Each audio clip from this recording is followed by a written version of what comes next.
Just wanted to take a moment to introduce myself for those who don't know me.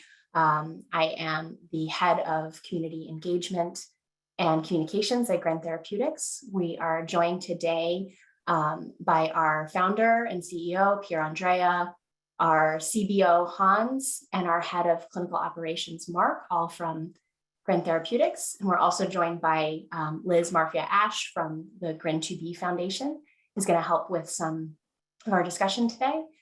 And I know we already sort of dug in, Rachel, a little bit. I want to not talk too much because I always love to hear you talk. But Rachel is just a really fantastic advocate, and she's able to create bridges, I think, between those of us who are thinking about our children and wanting to share about our children what's already extraordinary about them, and those of us who are also thinking a lot about drug development and healthcare and trying to find better ways to meet the needs of those same children and making sure that we're talking about the same things across those boundaries. So with that, Rachel, I know you have some, a whole slide presentation and everything planned out for us. And I'll hand it off to you, and we're all here. It's a nice small group. So I think we can hopefully talk a lot and workshop. Yeah. Thank you. Thank you so much, Hilary, and the whole team for inviting me here today. I'm joining you actually from Australia. And I'm originally from New Zealand. So if you can detect a little strange accent, that is why. I am not from the States. I am here from Australia. It's 1:42 in the morning. And so it's pretty cool to be joining you guys here this morning. But yeah, I'll share a little screen because I have some things to share with you.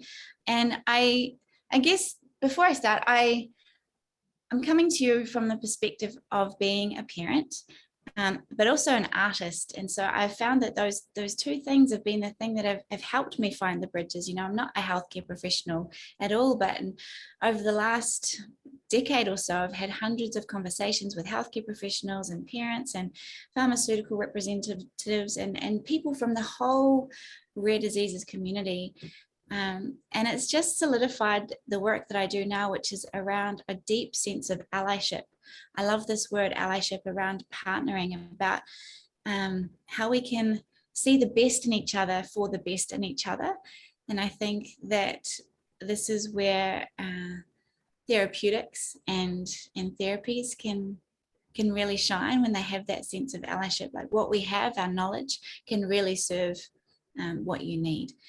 So without further ado, here we go. This one. Can we see? It's me. Don't need to introduce myself anymore. But this is my little daughter, Evie. She was born in 2008 by cesarean birth, and the whole pregnancy was very non-eventful. And to be honest, I actually never wanted to have children. So getting around that initial shock of finding out I was pregnant and the 9 months of kind of preparing for that was quite challenging. I'm an artist. I never thought that my personality suited children. I was always quite unstructured and very free thinking. I didn't like systems of the world. And so parenting was kind of terrifying for me.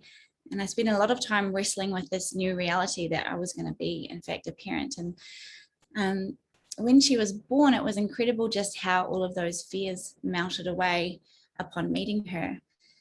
And it was a crazy time, because at the same time, we knew that something was also going on with her. Because right after she was born, we tried to feed Evie, and she had a small mouth, so she didn't latch. And so she sort of vomited and choked a little bit after we fed her. And then she was just rushed out of the room by the nurse up to the neonatal intensive care unit, where she stayed for the night. And I didn't hear about Evie or her prognosis or what was going on with her until the next morning, when a midwife came to see us, and the pediatrician told us that overnight they'd done some tests on Evie and they were really concerned about her. They said that she had a potential chromosomal condition that was incompatible with life. And you can feel this language, and I know some of you might remember some of this language. this incompatible with life. They said that she had trisomy 18 or Edward syndrome. They said that if she did survive, which was highly unlikely, she would have severe mental retardation. She had skeletal abnormalities, congenital defects.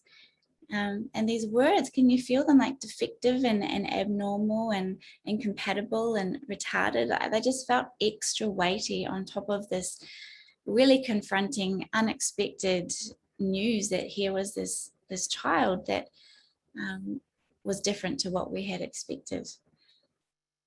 But despite all of this challenge, and as you can see in these photographs, it was really hard with Evie, and she was quite medically fragile. I just felt that I was completely in love with her. I saw her as a new soul in the world, beautiful and full of potential, and actually didn't see her as her diagnosis. And it was so confronting. Like every time we had to talk to healthcare professionals, this was the language that was used around her. It was always about her diagnosis and the diagnosis words. But Evie grew and she thrived and she defied all odds, essentially. And in these photos, quite different from the last ones, she's around 2 years old in these ones. And this was around the time when I started to notice that she was experiencing the world a little bit differently to other people. So every time we drove under electrical pylons or we went through electrical sliding doors, like she'd just start crying. And there was this one piece of road that I noticed it on when we went to visit family, that sometimes we'd come up to these pylons and she'd just start crying like a switch went off, and then we'd pass under and she'd be fine. And it happened so often on this one piece of road with these pylons that, sometimes it would wake her up and sometimes it happened at nighttime. So the only thing I could think of what would cause this in her, because she didn't cry often, was that she had an electromagnetic sensitivity, that was completely unique to her. And so I started saying that she had superpowers as a lighthearted way to describe that particular phenomenon of Evie, kind of like a baby Magneto of X-Men or something, that was kind of my thinking.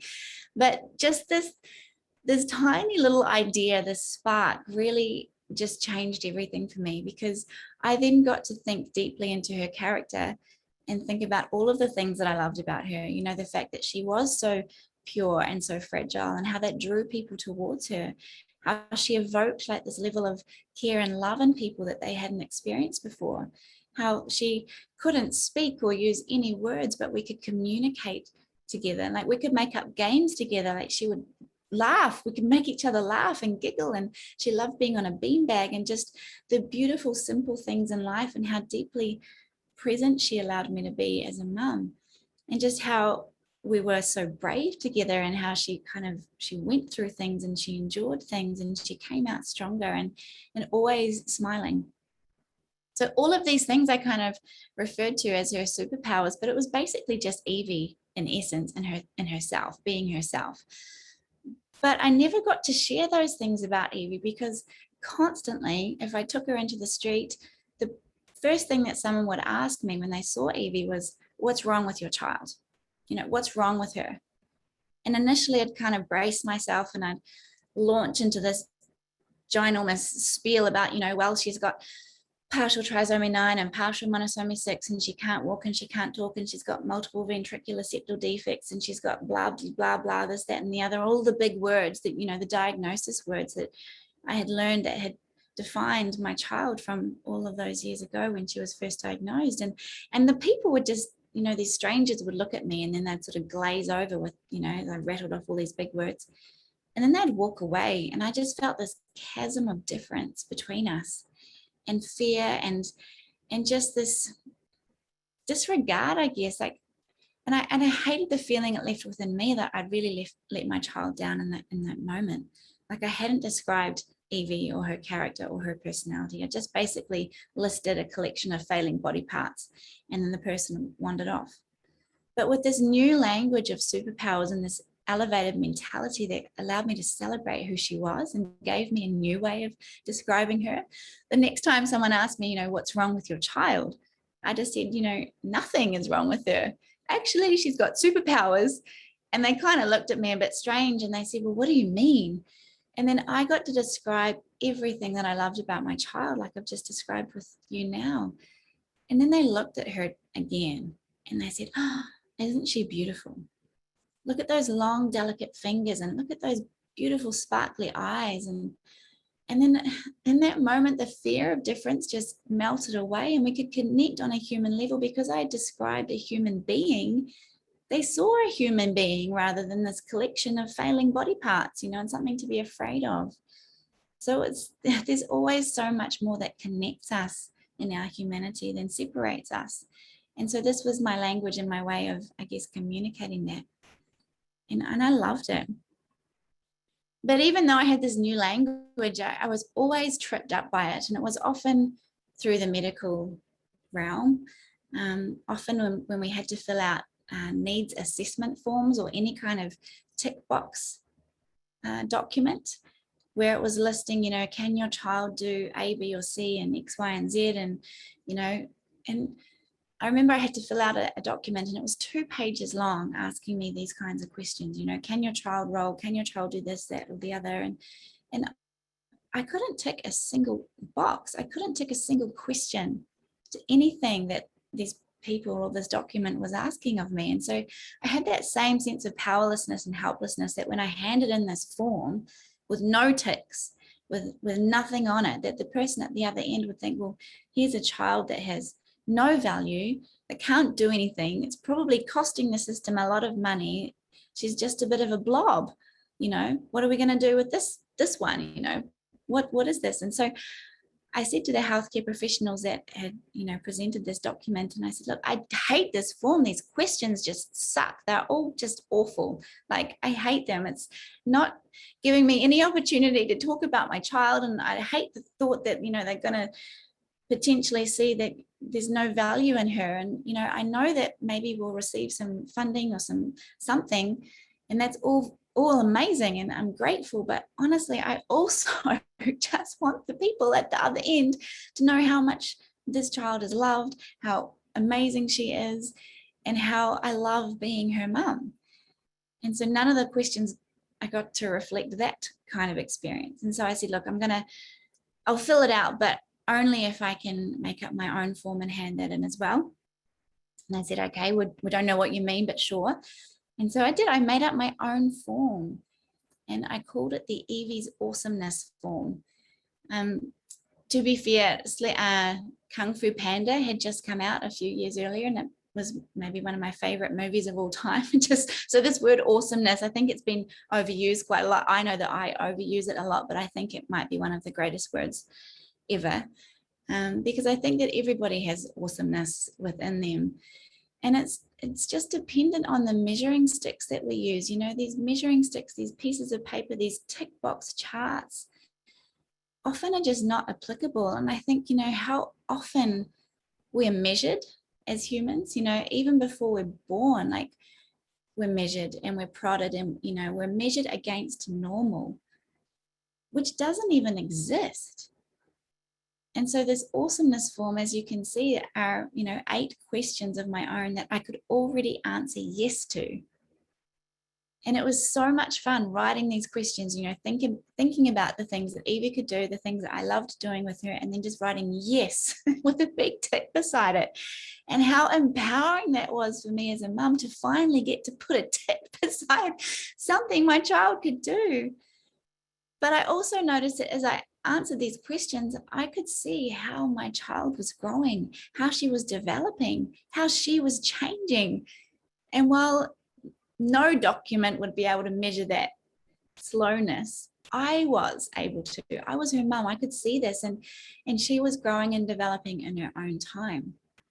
So this document became the measuring stick that I used for Evie, and it was just measuring her against herself, which was a much more appropriate measuring stick. And I think sometimes if we get so caught up in measuring against normal, we leave so many people out because it just doesn't exist. But if we can measure against a person, an actual person doing things, living life, that's when we can really see progress being made, and we can celebrate and encourage and then deliver care to those specific places. That's where quality of life exists, because we're really deeply connecting to how a person is existing in the world. And so this little document, honestly, it wasn't even this pretty when I first made it. I made it on a Word document, and it was just the most boring black font ever. And I handed it in, but it made me so happy. And it's incredible because this document has been the thing that most people, when I share my story a lot, especially healthcare professionals and pharmaceutical companies, they're really latching onto this idea because they're seeing that this can actually make a really big difference. And it's such a simple thing. So they're using awesomeness forms in all sorts of ways. But sadly, Evie's life, it wasn't a long life.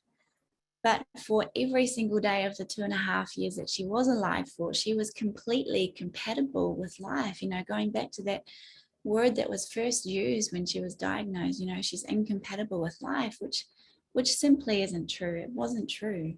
Here she was living her life. Just her life wasn't as long as we might have hoped. But in this beautiful, short little life, like, she inspired a dream, which has become her legacy. And even now speaking to you is pretty amazing, really, because I come from a fine art background. I'm an ex-wedding and portrait photographer, and here I am speaking to GRIN Therapeutics, from the other side of the world. It's amazing. Life is incredible. But this is Evie's legacy.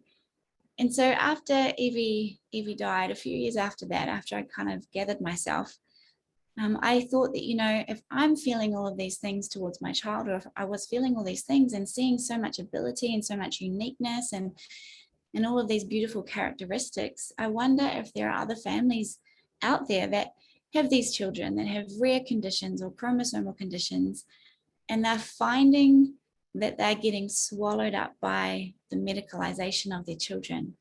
But they can see the beauty in them. They can see and celebrate them, that they love their children. And it is also really hard.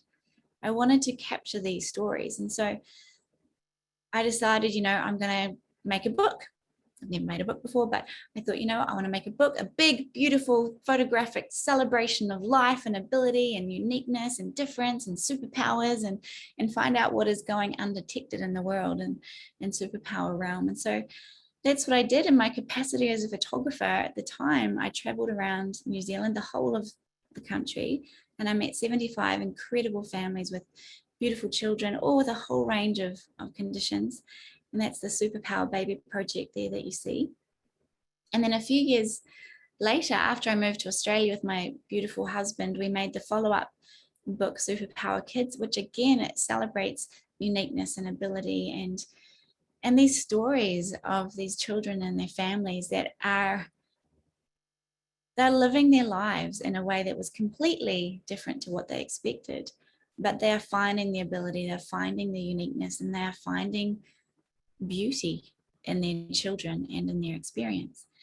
So I thought something that might be quite nice at this point is to share a little slideshow of the photographs that feature in both of these books. It's about 3 minutes, so hopefully you can get nice and snuggly and cozy, and then we'll go from there. So here we go.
beautiful kids, right? Like, and I often share these in conference settings and Zoom calls, and often I ask, what do you see in these photographs? And the people are yelling words back at me, and they're saying things like, we see joy. That's always the first one that they say. We see joy, and we see love, and we see vibrancy, and we see humanity, and we see ability, and we see just potential just shining out of the screen, essentially.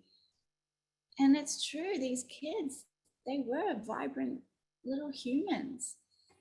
And it's so interesting because it's in such stark contrast to the words we've been given to describe difference or disability, words like retarded or abnormal or defective or mutated or dysmorphic or disabled. And you can sense that these words, they're really subtractive. They take potential and ability away, that they feel weighty. They feel dehumanizing, and often they're quite soul destroying, especially when they're spoken again and again and again over a person. They start to believe that that's who they are. But there's so much more to a person than their diagnosis. They have a spirit and a life and a soul and an energy about them that is completely unique to them. So no matter what is going on, there's always that little spark in them. One thing that really broke my heart was in photographing these kids and meeting these families. So many of the families had never spoken positively about their child before, because they'd learned from day one about the medicalization of their child. And so they often referred back to the diagnosis words rather than the identity, humanity words about their children. So it's about kind of shifting that. And one thing I found is that the Awesomeness Form has been a way to break through that, to really connect with people. Because, these parents were saying things like, they need something positive to hold on to. It's not a fluffy, toxic kind of positivity, but just some kind of humanity is what they're talking about. They just want someone to see their child as a human being. And that scars and phrases can really hurt. Phrases and words, can really hurt. And they do, they leave scars that are left behind, and other ones that take longer to heal. And so many of these families have gone through this epic journey, essentially, of grief and trauma and unexpected news. But so many of them are coming out the other end, and they're realizing, this traumatic event has caused me the greatest sense of purpose to step into, and a new identity. And they're embracing that. And we're seeing this, the GRIN to Be Foundation was started from this very same spirit. You go through all of that pain and all of that hell, and somehow something happens and you make it through, and you're like, I'm going to start a foundation, Liz. That's an epic journey to get to that point, and we'll have a little chat about that soon.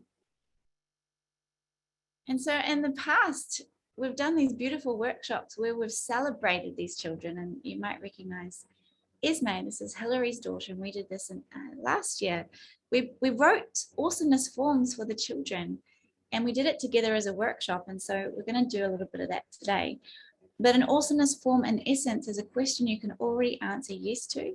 You cannot make one that is wrong. There is no question that's too silly. Everything is allowed. And as you can see in some of these questions that Hillary has thought deeply into Esme's space, you really get a sense of who Esme is as a child. The question here, do you and your child manage to make friends and open doors that take you to extraordinary places like Disney animation studios? Yes. How incredible is that? Or just the fact that Esme loves the Muppets and she's watched it potentially more times than the producers and the editors themselves. Another clue about Esme. So if you met her in the street, that's something that you could talk about with her.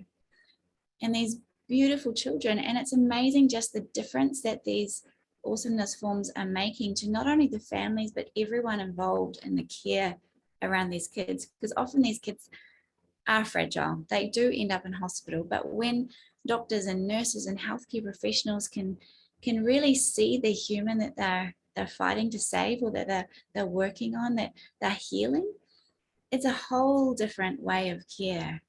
It's a whole different way of communication. These beautiful kids with these epic skills.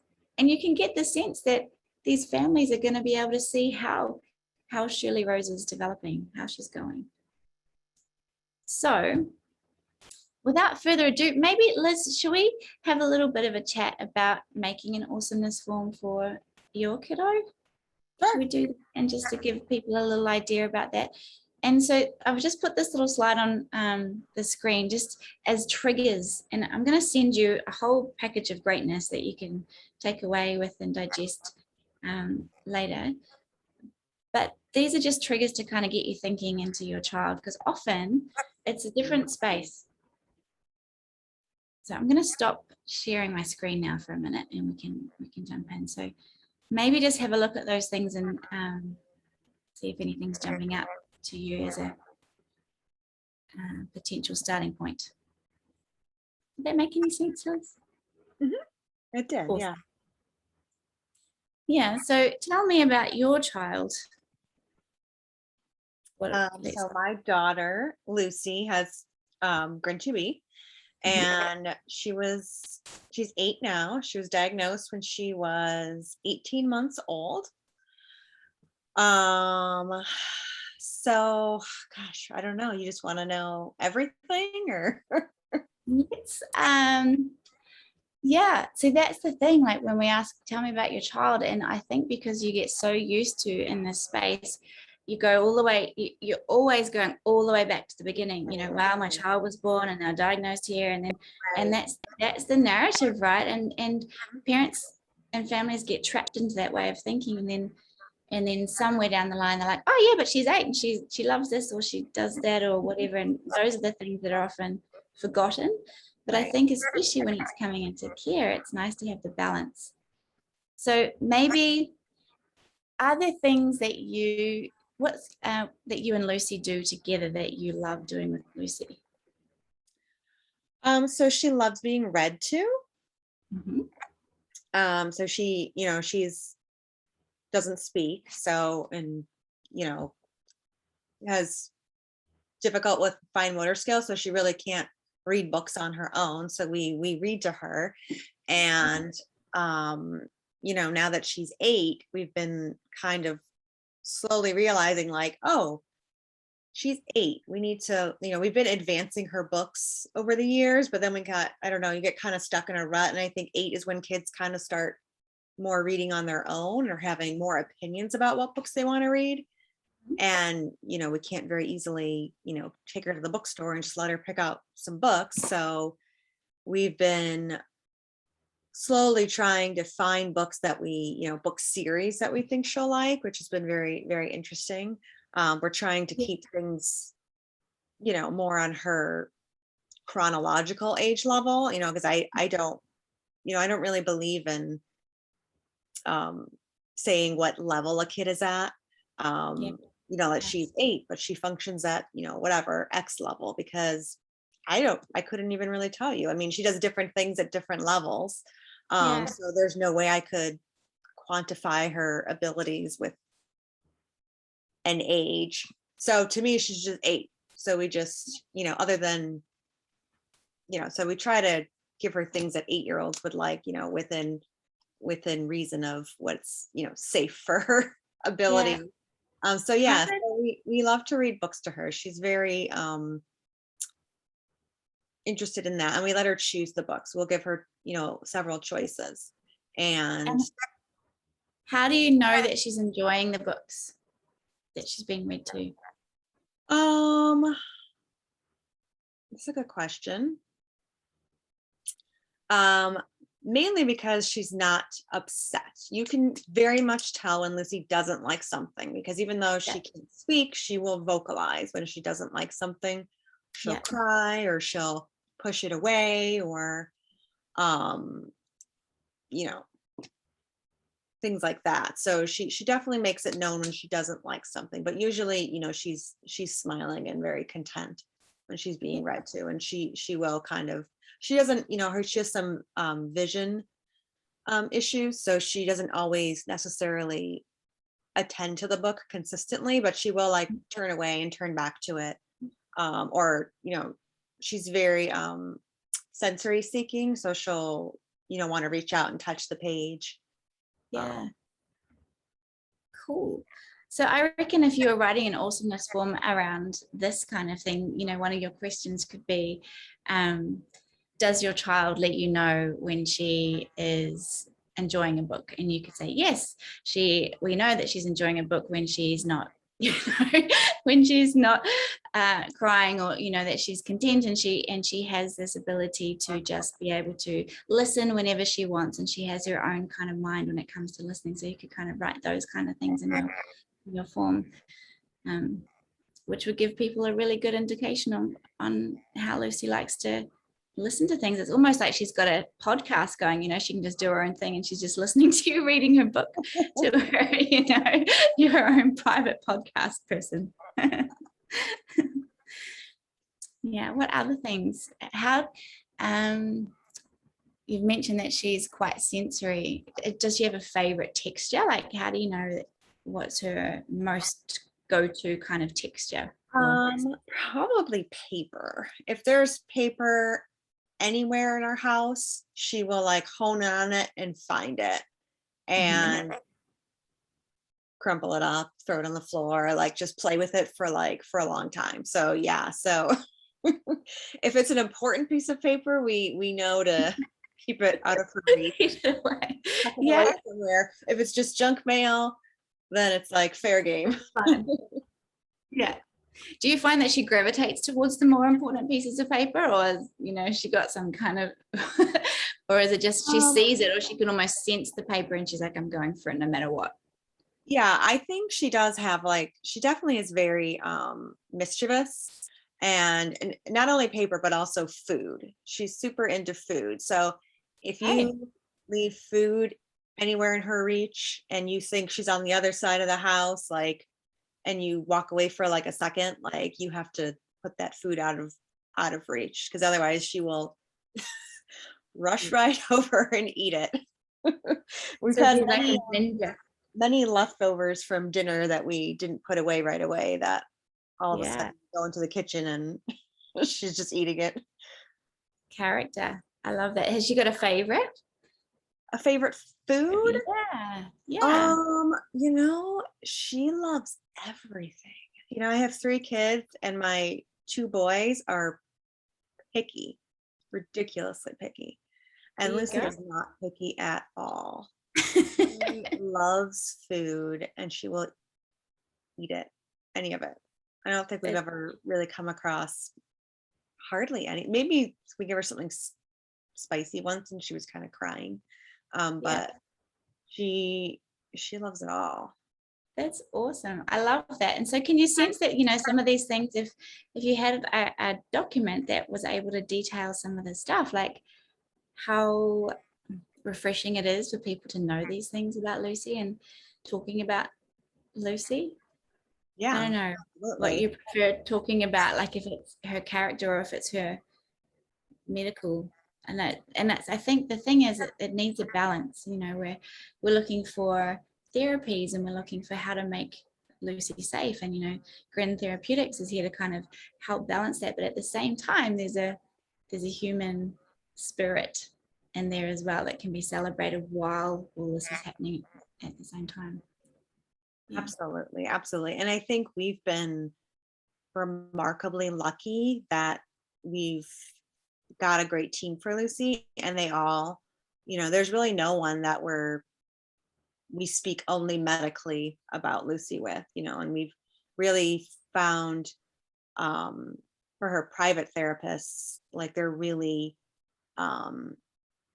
people that see Lucy for who she is. Like, and sometimes honestly, like some of her private therapists, I'm like, oh my God, I think they might know Lucy better than I do.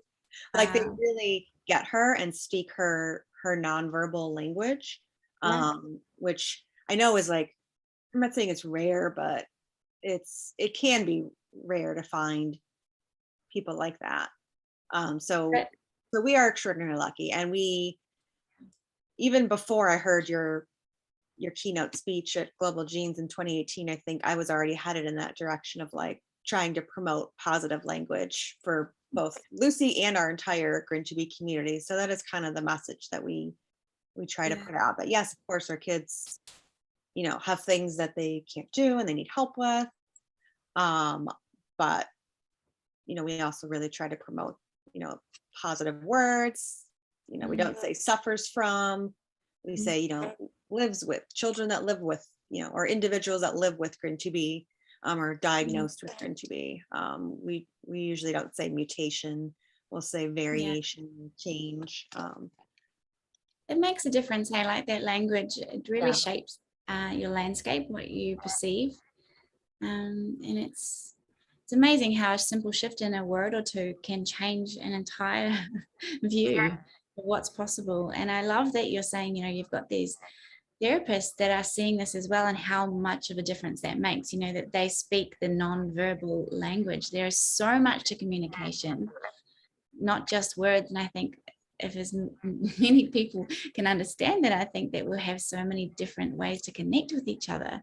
And I love that. I love that you have therapists that do that, because I think most people go into therapy because they really want to care, they want to make a difference, and often it's the way that we treat people rather than the treatments that makes so much a difference. It's how you're being treated, how Lucy's being seen as a human, that is probably the catalyst for you all thriving in that space. How are we going, Hilary? I'm going to just jump in because have we got some parents on the line now? Yeah, there are some parents that have joined us. I don't know, Liz, we invite all of the parents who have joined us to join us however you see, feel comfortable. If you want to put your cameras on and join us and share a bit for your own awesomeness forms, you're more than welcome to, but there's also no pressure to do so if you're not comfortable. Even if in the chat box you want to share a few things that are awesome about your child, potentially thinking of a question you could ask with an answer that you already can say yes to, kind of like what Liz is saying, that Lucy loves to read, so something in the awesomeness form could be, does your child love to be read to? Yes, she loves this, and these are her favorite books that we know of so far, and this is how she interacts. And then it's like, that's a really cool part of Lucy. Does Lucy love food? Yes, Lucy is the greatest non-pickiest eater ever. She'll try anything, she eats everything, and she's like a ninja. She moves like a stealth legend to get to food if no one's looking. You could kind of have those kind of phrases, and you can sense that if this was in a document all about Lucy's awesomeness, and you only need a dozen or so questions, or even 5. There's no limit. You can have as many or little as you want. But on top of all of the other bits of paper and documents and medicalized pieces of stuff in your life, I just feel like an awesomeness form often is the most precious. It cuts through a whole lot of that. It helps shape the story. And I think it's important also to, Liz and I both have come in contact with Rachel and have seen these forms before. I worked on Esme's for ages before we did it in a workshop because I wanted to get it just right. And so I think it's also important to remember that there's no right. And also that people need to chew on things. And we're going to supply, all of the pieces that families will need, that Liz and Denise and Sandra and Jillian can help pass around to the families so that they can fill out their own forms at home. And then the really cool part is the forms that Rachel does are so beautiful, and there's something really lovely about having that thing in your hand that you can share with the team. And so Rachel will and Nathan, her partner, will help produce those forms for everyone if they want to send them in, and then they'll get them back with the picture and all of these really neat pieces. Yeah, definitely. Yes, but if you feel like you want to share in this chat now, just pop them in the chat, or as Hilary said, you can unmute yourself. But I think for the last few minutes of the session, we might talk about some empowering questions. What do you reckon, Hilary? I think that would be great. Cool. And people can think and chat if something comes to their mind. There's no rules here. You can always pop something in. Definitely. So I'm just going to pop back into here again. Sorry, it's a little bit clunky, but that's the way it is these days on Zoom. So these are 4 questions, and hopefully the colors are okay on your screen, that often parents need to be asked these kinds of questions, but not so much in this very blurty, shouty way. You know, what are you afraid of? What do you need? What do you hope for? It's too much. They're too big a question. And often you really want to be asked these things, but in a way that is a lot smaller.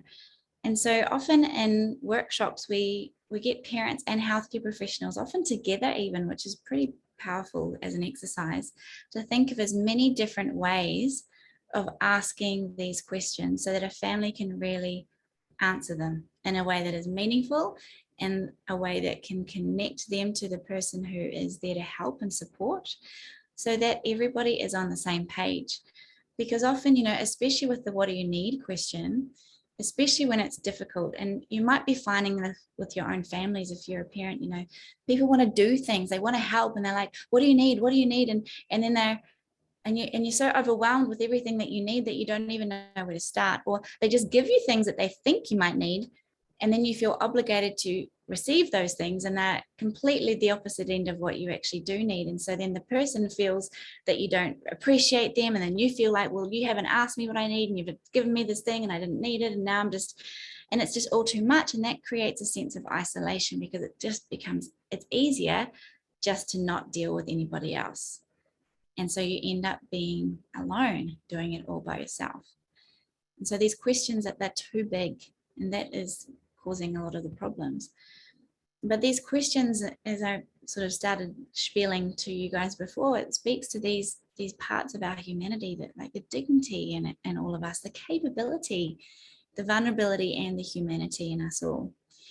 And I will share this with you later, but these are some of the questions, and it's really tricky to read. So it's not about reading this now and thinking about it, but the encouragement is for you to, once you receive this, or you can take a screenshot if you like now as well, to look at these questions. And a lot of these were made with children in mind and families with children, from a healthcare point of view, a healthcare professional's point of view. But there are some questions in here that you might find, oh, I would really love to be asked that kind of question, or even ask it of yourself, and then even start writing some of these things down. So when you are faced with these questions, you have an answer ready to go. You know, you have things that you want to talk to. If you're seeing healthcare professionals, you know where to start. Like, you feel a sense of empowerment, like, I have a voice for this experience that I'm living right now, and this is how I'm going to share it. Some of my favorites are in the what do you need quadrant, and one of the questions I love the most is, what makes your day harder than it needs to be?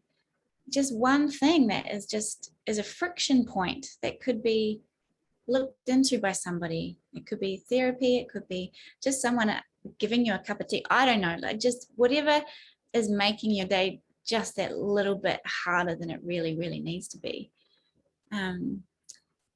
Or even just asking, you know, what is your experience of this? You know, what does life actually look like for you? Or what is working for you? Those are in the what are you proud of questions. Because often with therapy especially, we kind of assume that we have the answers.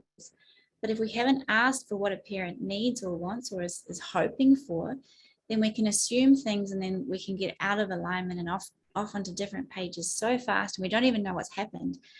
And sometimes we don't even know that we're speaking different languages. You know, we assume a level of understanding. And sometimes we go down a pathway that the family doesn't even care about. Like, I remember Evie wasn't walking, and so she never walked. She just scooted on the floor on her back. That's how she got around. But the healthcare professionals around us were like, she's got to be walking. She's 2.5. She must walk. And so they gave us all of this equipment, big standing frames that just looked archaic and clunky. And you know, it wasn't the most important thing for her to be walking, but I love that she could be independent by this movement of scooting on the floor on her back. But it wasn't safe for her because she was wearing out the back of her hair.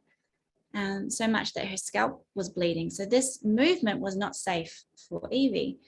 So when our healthcare professionals could see that we were trying to help her move, but we didn't want to use this equipment, then they came alongside with us and found a way that Evie was happy and independent, and she was safe. So we organized some beautiful soft little headgear made for her so she could scoot around and not damage her head. And that's the thing. Otherwise you get on this big pathway of now you must walk, and here's all the equipment, it costs this much. And what if that's not the priority? You know, it's all about really listening into what the family needs, what their values are, what they think their child is really wanting as well. Think into what the child is doing and needing. You know, if the kid loves listening to books, then how can we make that a thing that they do more? It's about the quality of life. And I think awesomeness forms can really help speak into this, because when you are really deeply thinking into a child and their abilities and what they love and how they experience their life,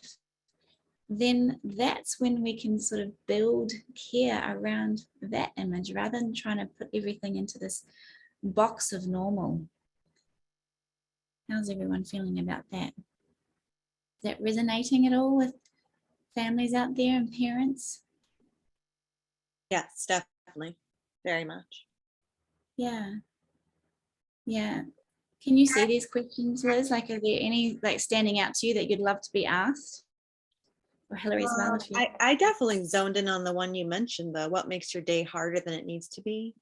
Because I don't think people, especially now that, you know, we're so far into this, like I think people just think we know what we're doing and we got this, and no one really checks in on us anymore, you know. Exactly. There's always ways that it can be better and people can connect. The one that really resonates with me is, what are your dreams? And I think that that's something that's such a typical question that's asked of parents for their typically developing children, right? Like, they're going to go to college, they're going to have kids, they're going to, you know, and our dreams might look different. And I think it also means that potential for having impact looks different, right? So is it, you know, is it Evie being able to scoot on her back without harming the back of her head? Is it Esme being able to tell a story with an eye gaze device? Is it Lucy being able to select the book that she wants and maybe simultaneously tear up another one and crumple up the paper? Right? Like, you know, is there a system? Is there a vision? Is there a thing that you're dreaming about that and that suggests that there's a place for impact? That's what I love about that one. Yeah, I love that, Hillary. And often we think of disability having negative impact and ability having positive impact. And the more ability, the more positive impact, and the more disability, the more negative impact. But it's just impact. It's not negative or positive. And more disability doesn't always mean negative impact. It is just impact. Yes, it is hard. It is challenging. It's difficult. But difficult doesn't mean bad, and we've associated difficult with bad, so much so that we're sort of seeking comfort over this conflict more than anything else. And so some of these questions, I think, kind of speaks into that conflict. It's like we know this is difficult, but also the impact is important. Like Liz, you're a walking example of this, you know. Lucy is already having an impact on the world by what you're doing through that experience. Same with you, Hillary, and Mark and Hans and Pierre Andrea. Like, this is huge impact from these difficult stories. But it's not bad. These children aren't negative. And it's about kind of reframing that. And it's difficult when we live in a society that is so hell-bent on measuring against normal. But I think that my dream is actually to flood the internet with awesomeness forms. So anytime someone Googles a particular syndrome or condition, there's just like awesomeness forms and beautiful photos of kids, you know, that it's a really different, a different vision, like a family receiving a new diagnosis, seeing that in the top images rather than the scary images and the scary words and the big things, that they also see this awesomeness stuff. I would love that. I think that would be really cool. I want to see this as a survey, these questions as a survey in a research publication. Yeah. That, you know, on a particular disorder, seems like it wants to be like, these are the framing the questions in this way allow us to talk about what's not working while not using that deficit language. And showing signs of where you can have impact. Definitely. And if something's not working, it's because something hasn't quite aligned properly. It's like, well, maybe we could try this or that. And we only know that because we know what you're working towards. We know that you have a dream here. Or we know that this is important to you as a family. And so it can really help connect. I'm just see there's a little chat down there. I was just saying, sorry I jumped on late, but wanted to say hi, Rachel from Levi in Queenstown in New Zealand. Hi. Wow. Kia ora. So cool. Fantastic. Thank you for joining. It's really cool. Do you want to, if you are so inclined, we were talking earlier, I know you came on a little late, but about what makes our, Liz shared some of the awesomeness form bits and pieces of Lucy, and then we shared Esme's. If you're so inclined, Laz, please let us know, either by a chat, or you can unmute as well. You're more than welcome to join. Definitely. And we will send you we'll send you some things, and like Hilary said, once you have some awesomeness form questions, they can just be in an email. Just the questions and the answers can just be in an email. We'll give you some examples to help prompt you, and then you can send us a photo and we'll design it all beautiful for you and send it back. There's no time limit. You can take as long as you need, but I reckon often when there's a deadline, it gets done faster. But there's no pressure. This is not homework. It's something that can be a resource and be a bit of a reprieve in a world full of deficits. And it's nice because once you start practicing speaking these things about your child, they just start happening faster, and then you're not thrown back into the, well, my child has X, Y, and Z and blah, blah, blah, and they can't do this, and this is the thing, and they're diagnosed then. And that's not the story that you want to tell over and over again often. It's an important one to tell, but often you want a different story. And so being able to just kind of go straight into, well, my child loves this and they're really great at eating all the food, and this is what we did today. Her favorite book at the moment is whatever. Do you have any ideas? I've got an 8-year-old kid too. What are your kids' favorite books? You can connect like that. I'm really finding it hard to find books that my 8-year-old girl will love. What do you suggest? And then you can connect. There's such a human element there. Whenever you say that, Rachel, it reminds me of being in the hospital with Esme once. She was having a procedure. I don't even remember what it was, but the doctor was obviously spectacular. He's a children's hospital in Boston. And he came in and he said, I've read your child's entire file. I'm totally prepared to handle this, and she wasn't being put under or anything, but it was a bit invasive. I remember we were in a special room, must've been radiology or something. He seemed nervous, I'm totally prepared. He spent about 15 minutes in the room with us, and he sort of paused and he said, this is not the child I expected to meet based on her medical record. This is not the child I expected to meet. And it was because we were talking about Muppets, and we were talking about, what was extraordinary. And I think for me, that was a really powerful moment. And I always think about it whenever you speak. And it was very empowering as a parent to be there in that moment and know that I was altering the way that people were encountering the child. I love that, Hilary. I love that, because when people have expectations that are based on deficits and based on medicalizations, then how on earth is there going to be any kind of connection? What if the expectations were lifted and was like, oh my goodness, this is the child that we're working with. This is the child we're fighting for.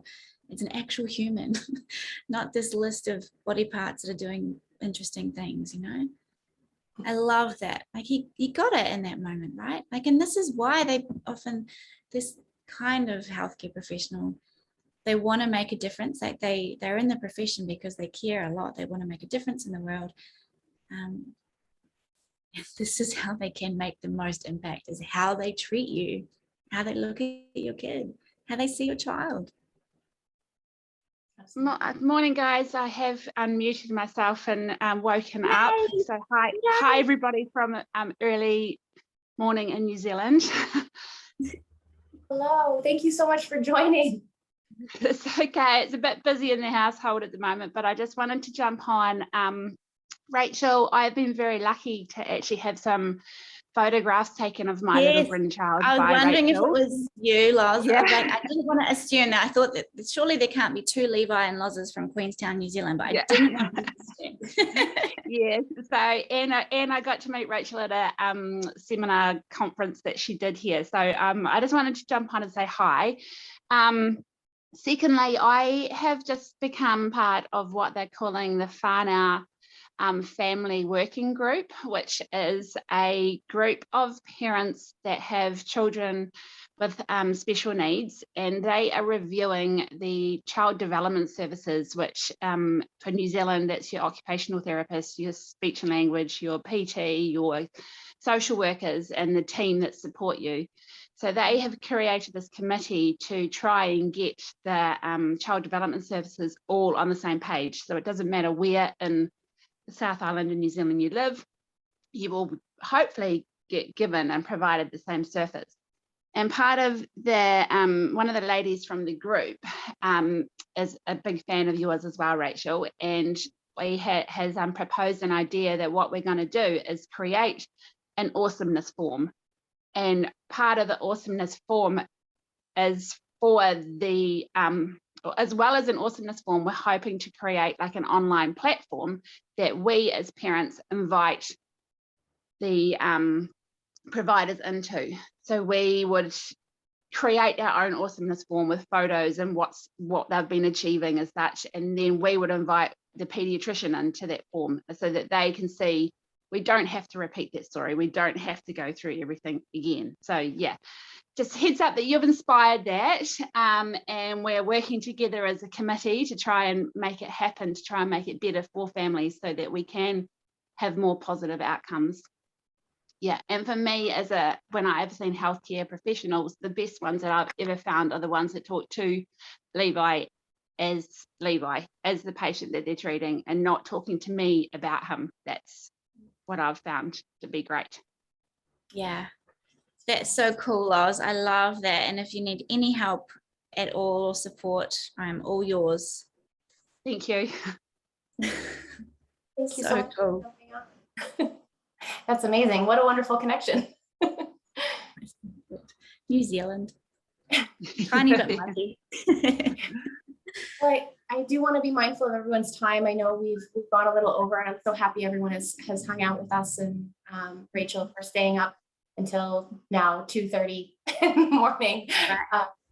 We're so grateful, and I know we should probably just wrap up. But I just wanted to say how much the way that you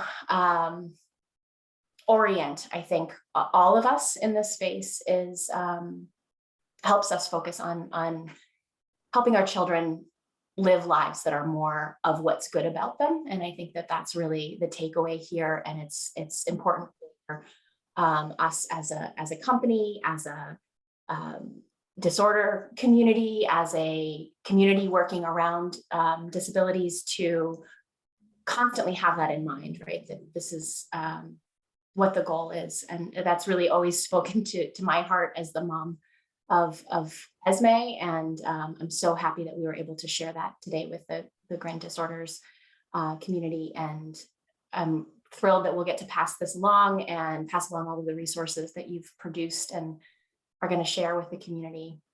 I'm just so grateful. And thank you so much. Absolute pleasure. Thank you, everyone. And please reach out. I'll send an email to you, Hilary, and you can distribute. Is that the thing? Yeah. Yeah. But and yeah, please reach out. I love emails, and if you need anything or I think I can be useful, just ask. I'm here. Thank you, Mark and Hans and Pierre Andrea as well for inviting me. Lovely to see you too, Liz. And hear from you again, Loz. But I know what you look like, so I was imagining you. So that was yeah. Instead of my jammies, it's not worth getting on the camera. I'm not gonna lie, I may be also wearing my slippers. Well, I'm about to go catch a plane, so I am. Yeah, also, I know. You gotta go. I am also in my sweatpants, so that's a big secret. I love it. Fantastic. Thank you. Thank you. Thank you so much. Thank Thank you, you. Rachel. Thank you so much, Bye. Rachel. Hi. Thanks Bye. millions. Bye. Bye. Have a safe flight. Bye. I will. I'll see you soon. I'll see you soon. Okay. Good. Yeah.